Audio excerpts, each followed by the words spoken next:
பாலஸ்தீனத்தின் காசா பகுதியில் செயல்பட்டு வரும் ஹமாஸ் இயக்கத்தினருக்கும் இஸ்ரேலுக்கும் கடந்த ஆண்டு அக்டோபரில் போர் ஏற்பட்டது. இந்த போரில் ஹமாஸுக்கு ஆதரவாக இஸ்ரேல் மீது லெபனானின் ஹெஸ்புல்லா கிளர்ச்சி அமைப்பு தாக்குதல் நடத்தியது. இதில் இதுவரை சுமார் 3750 பேர் உயிரிழந்துள்ளனர். 15,000க்கும் மேற்பட்டோர் காயமடைந்துள்ளனர். மேலும் இரு நாடுகளிலும் ஆயிரக்கணக்கான மக்கள் இடம்பெயர்ந்துள்ளனர். இந்நிலையில் அமெரிக்கா, பிரான்ஸ் ஆகிய நாடுகளின் மத்தியஸ்த முயற்சியால் இஸ்ரேலுக்கும் ஹெஸ்புல்லா அமைப்புக்கும் இடையே 2 மாத போர் நிறுத்த ஒப்பந்தம் ஏற்பட்டுள்ளது. இதன்படி தெற்கு லெபனானில் இருந்து ஹெஸ்புல்லா தனது ஆயுத குழுக்களை விலக்கிக் கொள்ளும். இதுபோல் இஸ்ரேலும் அங்கிருந்து தனது படைகளை திரும்ப பெறும். தெற்கு லெபனானில் அந்நாட்டு ராணுவ வீரர்களும் ஐநா அமைதி படையினரும் நிறுத்தப்படுவார்கள்.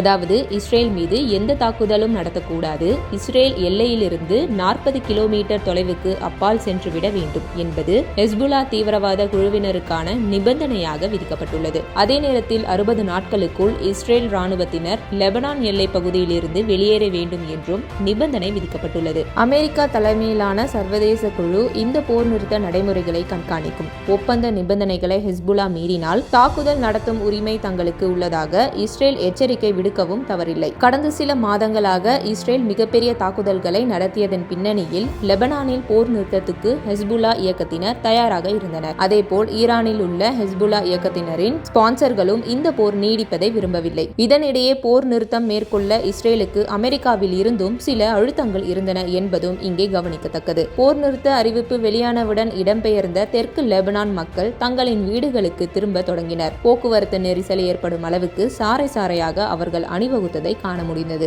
தங்களின் வீடுகளுக்கு திரும்பும் தெற்கு லெபனான் மக்கள் மகிழ்ச்சியாக பொங்க வெற்றியின் குறியீடுகளை காட்டுகின்றனர். அவர்களை பொறுத்தவரையில் வீடு திரும்புதல் என்பதே பெரிய வெற்றிதான் என்பது தெளிவு. இந்த வீடு திரும்புதல் தொடர்பான போட்டோக்களும் வீடியோக்களும் வைரலாகி வருகின்றன. ஆட்டோ ஓட்டுநர் ஒருவர் கூறும்போது, நாங்கள் என்ன நினைக்கிறோம் என்பதை எங்களாலே விவரிக்க முடியவில்லை. மக்கள் வெற்றி பெற்றனர் என்று வியப்பு மேலிட கூறினார். இந்த போர் நிறுத்த உடன்பாட்டை இந்தியா, சீனா உள்ளிட்ட பல நாடுகளும் வரவேற்றுள்ளன. அதேபோல் இந்த போர் நிறுத்தத்தால் தற்போது காசா மீது கவனம் திரும்பியுள்ளது. இஸ்ரேல் மீது காசாவில் உள்ள ஹமாஸ் இயக்கத்தினர் நடத்திய தாக்குதலை தொடர்ந்து காசா மீது இஸ்ரேல் தொடர்ந்து தாக்குதல் நடத்தி வருகிறது. இங்கு கள நிலவரம் மிகவும் சிக்கலானது என்கின்றனர் சர்வதேச அரசியல் நோக்கர்கள். ஆனாலும் காசா பகுதியில் நடக்கும் சண்டையும் முடிவுக்கு வரும் என்று உலகம் முழுவதிலும் உள்ள நல்லெண்ணம் படைத்தவர்கள் எதிர்பார்க்கின்றனர். ஓராண்டுக்கு மேலாக நடந்து வரும் சண்டையில் 44,000க்கும் மேற்பட்டோர் உயிரிழந்துள்ளனர். 1,00,000க்கும் மேற்பட்டோர் காயமடைந்துள்ளனர். லட்சக்கணக்கான மக்கள் வீடுகளை இழந்து தவிக்கின்றனர். இவை அனைத்தும் முடிவுக்கு வருவது பெரும் நிம்மதி தருவது உறுதி. அதேபோல் ரஷ்யா, உக்ரைன் இடையே நடைபெறும் போரும் முடிவுக்கு வர வேண்டும் என்பதே அனைவரது விருப்பம்.